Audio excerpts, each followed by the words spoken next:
Hello guys, আমরা রওনা হচ্ছি আলুটিলার উদ্দেশ্যে 3 বন্ধু মিলে। এখন আমরা আলুটিলার পাহাড়টা উঠতেছি। অনেক ভালো লাগতেছে। আমার বন্ধু সে বাইক চালাচ্ছে, আমি পিছনে বসে ভিডিও করতেছি তার পিছনে বসে বসে। আর আজকের ওয়েদারটা অনেক ভালো ছিল। আমরা লাভ ব্রিজের উদ্দেশ্যে রওনা দিচ্ছি। এই জন্য আমরা 2টা বাইক নিয়ে রওনা দিয়েছি। আমরা লাভ ব্রিজে চলে যাব আজকে। সেখানে অনেকবার গেছি, কিন্তু আমার বন্ধুরা নাকি যায় নাই, ওদেরকে দেখানোর জন্য নিয়ে যাচ্ছি এবার। আমার বন্ধুরা অনেক বায়না করতেছে আজকে যাবে দেখার জন্য ওইখানে। তো আর কি করব, ওদেরকে নিয়ে চলে আসলাম।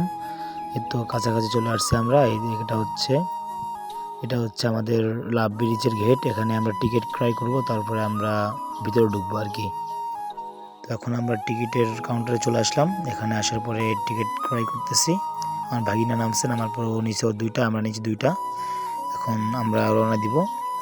সেখানে কিন্তু আমরা ঢুকি নাই, আমরা আলুটিলার গুহার মধ্যে ঢুকি নাই। আমরা যাব এখন রিসেন্ট ঝর্ণা যাব আমরা সবাই।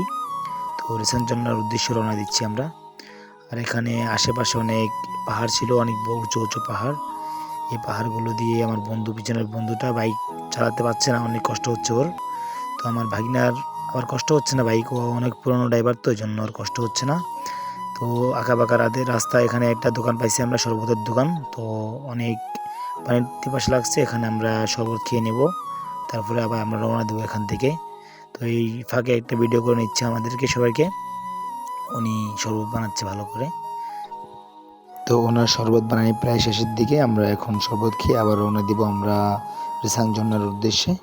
তো আমাদের শরবত বানানো হয়ে গেছে, এখন আমাদেরকে শরবতগুলো এখন দেবে সে।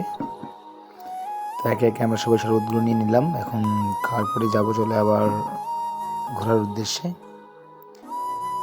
তো সবার শরবত খাওয়া শেষ, এখন আমরা চলে যাব রিসাং ঝর্ণায়। আর অনেক দূরে দূরে ছোট ছোট ঘর দেখা যাচ্ছে। ওগুলো হচ্ছে চাকমা বলে উপজাতি, ওদের ঘর। আর এখানে অনেক বাতাস ছিল আজকে। এটা হচ্ছে আমার বাইক, আর আমরা আবার রওনা দিচ্ছি এখান থেকে। এটা কিন্তু অনেক উঁচু পাহাড়, এখানে কিন্তু কেউ বাইক নিয়ে আসে না। আমরা 2জন নিয়ে আসছি শুধু, আমার পিছনের বাইকটা আসেনি এখানে। ও অনেক ভীতু, ভয় পায় আর কি, এখানে এই জন্য ওর বাইক নিয়ে আসেনি।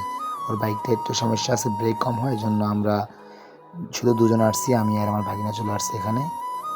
তো এখন আমরা গন্তব্য পর্যন্ত চলে আসছি। এখন আপনারা যে ঘরটি দেখতে পাচ্ছেন, এই ঘরটি বাইকের চাবি, মোবাইল, আপনাদের জিনিসপত্র সবকিছু সেফটির জন্য এখানে রাখতে পারবেন। তাদের কাছে টাকা দিলে তারা আপনারা দেখতে পাচ্ছেন এখান থেকে কিন্তু ঝর্ণা দেখা যাচ্ছে, আরো পাহাড়ের পর্বত, উঁচু উঁচু পাহাড়, কত সুন্দর ভিউ দেখা যাচ্ছে। তারপর এখন আমরা চলে যাব ঝর্ণার দিকে। তার আগেই কয়েক ছবি তুলে নিলাম এই জায়গায় বসে। এখন আমরা চলে যাচ্ছি 4 বন্ধু মিলে ঝর্ণার দিকে। সুন্দর সুন্দর সিঁড়িগুলো।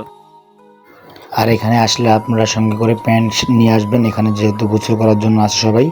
আমরা তো আসছি খালি হাতে, জন্য আমরা গোসল করি নাই, আমরা 2জনই গোসল করি নাই, আরও 2জন গোসল করছে এখানে। তো এখন আপনারা দেখতে পারবেন রিসাং ঝর্ণার ভিউটা কি সুন্দর। এখানে অনেকেই গোসল করতেছে। এখানে আসলে আপনার গোসল করার ইচ্ছা হবে, যে গোসল না করলে আপনার মনটা ভালো লাগবে না। এখানে আসে মানুষের গোসল করার জন্য, আপনার ঝর্ণাটা দেখার জন্য ঝর্ণার নিচে গোসল করবে। আর আমার এই বন্ধু নেমে গেছে, আর ওই আমার পাশে একটা ভাগিনা আছে, ও নেমে গেছে গোসল দেওয়ার জন্য। তো আমরা চলে যাচ্ছি, ওদের গোসল শেষ, এখন আমরা আবার রওনা দিচ্ছি বাসার যাওয়ার উদ্দেশ্যে। ওই তো গোসল করছে আমার ভাগিনা, আর একটা আছে আমার বন্ধু। ওই তো আমরা গোসল করার শেষে উপরে এসে আমরা 2টা আনারস অর্ডার দিলাম। তারপরে আনারস মামা পিস পিস করে নিয়ে আসলো কেটে, তারপর আমরা খাওয়া শুরু করলাম এখানে। তো এখানে খাওয়ার পরে আমরা বাসার উদ্দেশ্যে রওনা দিব। ওরা 2জনে কিন্তু গোসল করছে।